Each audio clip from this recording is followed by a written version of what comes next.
Hey, what's up, everybody? It's BDF44 coming at you with another video. So, I think it's up to the Philadelphia 76ers, of course, what they want to do with Ben Simmons. Obviously, Ben Simmons is the running conversation, so that's not going to change right here, right now. We're going to keep it going um, because I have a new approach in terms of what I want to say about what the Philadelphia 76ers should be doing right now.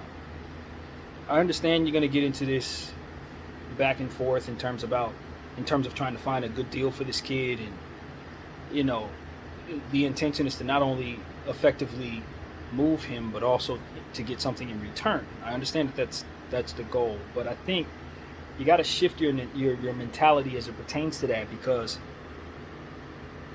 you have Joel Embiid to consider, as I've said before, but also this is a childish game that Ben Simmons is playing. We understand that. This is a childish game. This is something that, with maturity, you view differently, just naturally.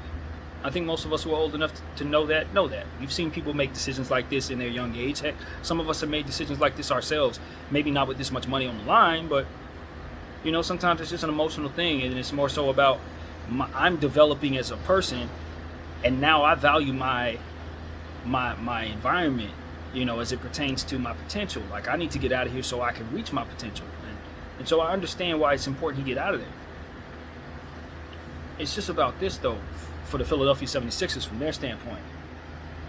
He's obviously emotional about how things have gone. He's obviously getting advice from individuals who are feeding him this strategy as a means of getting his deal done. Because I don't think him being attached to Clutch has him doing things that are not necessarily planned out. Okay, Rich Paul they don't do things like that, and they have another situation with Nerlens Noel that's kind of murky. So this situation is obviously something that they're not going to allow themselves to look funny within. You don't want to play chicken with Clutch. That's a slippery slope if you're Philadelphia. You already have a bad relationship in theory. From my perspective, it's in theory, because I'm seeing how all this is playing out, and it just doesn't look like they want to have anything to do with y'all. Now, they got Tyrese Maxey in place, and I'm sure that for the betterment of his career, he is best probably to stay put in Philadelphia. Everybody agrees with that, so he's probably going to be right there. And that news about him being involved in this situation as leverage, that was disputed. They said that was not true. So all in all, it's like, okay, Philly, you should probably just consider the fact, in my opinion, I'm saying this, just consider the fact that he's playing a childish game and you don't need to. You're a business. You're not emotionally tied to this young fella.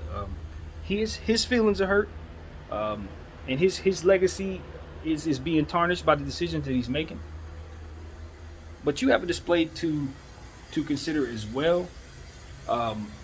You have to consider the fact that other teams are going to be watching the situation very closely, and how you handle it. Other players as well are going to be watching. Everyone's watching, and how you determine how you move Ben Simmons, or whether or not you are going to get involved in this tit for tat game, will determine how others deal with you in the future. In some cases, if they don't get this right, it could fall back. It's not going to fall back on the owners.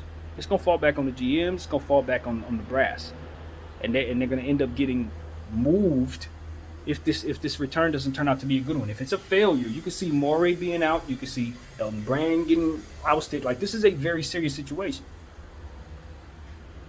I don't think they should drag their feet on this. John Wall is obviously the best deal out there for a lot of people. They're talking about the Timberwolves and Portland. Timberwolves are decent. I think the Timberwolves can do it, but I just look at it and say, okay, at the end of the day, if the Timberwolves have their heads on straight, they understand that they are not inclined to take back that contract, so they don't have to give up much at all.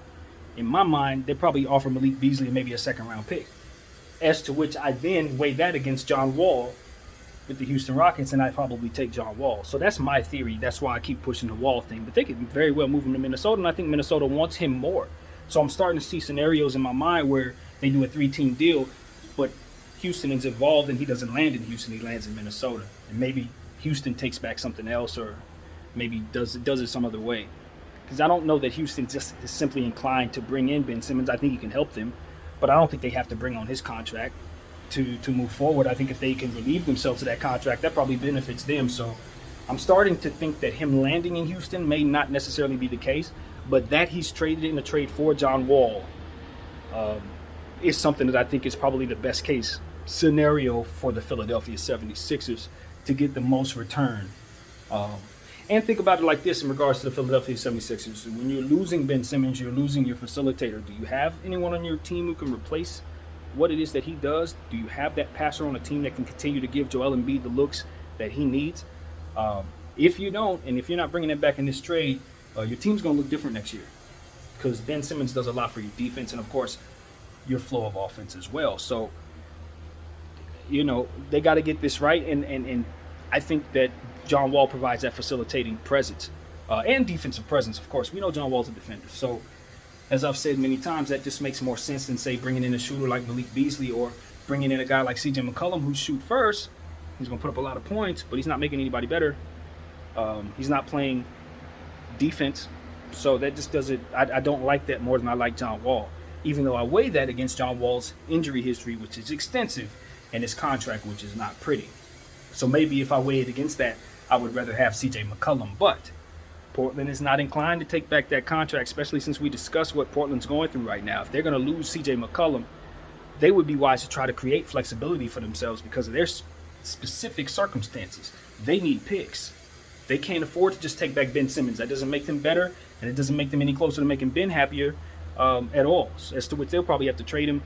As we've already said, they probably won't get the return that Philly did if they give away, say, C.J. McCollum. So this is a situation where then they'd be trying to turn around, try to get rid of that contract in, say, a year, as to which they'll probably have to give him away for somebody they don't want. So I don't like that for Portland at all unless they're giving, Philly's giving them picks. And I have to give picks to Houston. Houston got all the picks in the world. That's another thing. They would love to have picks. I'm sure if you do a deal with Houston, they'll ask for them. But John Wall's just as much of a salary dump as Ben Simmons is. Do the deal with the Houston Rockets. Maybe swing it so that he lands in Minnesota. And put this thing behind you so that you can have Joel Embiid have a full season ahead. Everybody keeps their jobs. John Wall is not going to embarrass anybody. If anything, he's just going to get injured all day long. If that happens, you buy him out. Because buying out Ben Simmons isn't reasonable because he's young. Buying out John Wall makes all the sense in the world if he can't perform. You're going to have to buy out somebody anyway. Again, we're swapping for value. And while we think it's a worst case scenario situation where we have to buy John Wall out because he can't help us, the reality is last time we saw him, he was helpful. And he does the things that we would need him to do. As to which the other returns, in theory, do not. So this just makes sense all the way around in my mind. It always has. And Ben Simmons is just, he's trying to play a game of chicken that's going to cost him a lot of money with people who may be petty enough to play this game with him. My thing is, it probably doesn't benefit those people to stoop down to his level. For one, they know why he's upset. For two, they hold all the cards. And for three, you know you ain't did right by this kid. He may be getting mad today, but he's had reason to be mad for years because y'all ain't developed him properly. Everybody's looking at the kid like he hasn't gotten better. No, they paid him. Listen, you can spoil somebody. You spoil some people, it's good. They reward you with good production. Some people you spoil and they stop caring because they have already won what it is that they were going after when they came to play. Ben Simmons may have been one of those dudes, man. Ben Simmons has confidence issues, so I don't know how good he believes himself to be. And for you guys to be knocking on the door, fracturing at that ego, of course he's going to get emotional about it. Money ain't going to matter. Because he hasn't begun to see it disappear yet. Now, once it starts disappearing, I'm pretty sure he'll start readjusting his priorities. But by then, you have already made yourself look bad sitting there holding him hostage. When you are not a child, you are not a struggling basketball player. You are a franchise looking to win a championship. And as far as him playing his value up while sitting down, that's not how this works. He doesn't get better not playing for you, being spiteful, making y'all all look crazy, letting money fly out of his pocket. And then you start looking like a bully. Because why are you holding this kid hostage? I mean, really. Because you're looking to what? Raise his value. It doesn't happen that way again. Speaking in circles, because it's true. You being petty with him does not benefit you, Philly. It don't. Make the deal with Houston and the Timberwolves and get this thing out the way. Because at the end of the day, the longer this holds out, the crazier you look holding this kid hostage. Be the adult in the room. That's at the end of the day, that's what it comes down to. Be the adult in the room. You got a whole Joel Embiid and Doc Rivers to consider. These people's legacy's on the line. You can't go into this season with this bull crap. What if Joel goes out with a knee? And you got Ben Simmons sitting down? You know how much of a nightmare that is? I'm not saying that being left with John Wall is ideal. Please don't get it twisted. But I don't think you get better value anywhere. I don't know how you do better. He goes down with a knee and you're left with Malik Beasley? He goes down with a knee and you're left with CJ McCollum? Respectfully, that's not better than John Wall. It's not. At least I know John Wall's going to make everybody else better. See what I'm saying? Still got somebody facilitating the ball. What's going to happen is John Wall's numbers go up. Tobias Harris numbers goes up. Tyrese Maxey's numbers go up. That's what happens when you bring in John Wall. Because those guys are going to start getting better looks because John Wall's going to look to get 12, 13, 14 assists a game. And he's not going to, affect the side of the ball negatively like those other returns, as I've said already. So, come on now. How much more do I need to say? And I'm sure all of you guys have seen the footage by now. Ben Simmons holding his camera up in the same gym with John Wall, zooming in on John Wall. Did you guys see that? Clearly, Ben Simmons is telling you John Wall is the best trade out there for him. John Wall essentially requested his trade request because Ben Simmons is out there with the matching contract. I mean, this is all just... I think, you know what? I'm starting to believe that it's more so about the build-up. The NBA loves these opportunities. When you see something like this, it becomes a great story. But the reality is, there's only 32 teams. So it's not a great deal of math you need to do to figure out where guys can and cannot go. That's the secret to all of this. It's really not that complicated. I'm not a genius. It's only 32 teams. You got to figure out where people fit, and there's only a few people who are making that kind of money who would dare want to be traded at this point. Then you look at the leverage situation. It's so very easy, man.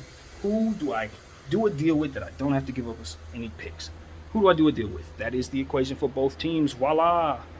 Magically, each other appear to save each other's problem for each other, and apparently one side doesn't even see it that way. I don't know, but Daryl, it's laid out there flat for you, man. I've been talking about it at length like this. This is a duplicate video. I've already said all this. Y'all know that. I appreciate you, though. My name is BDL44. Thank y'all for watching. I'm out.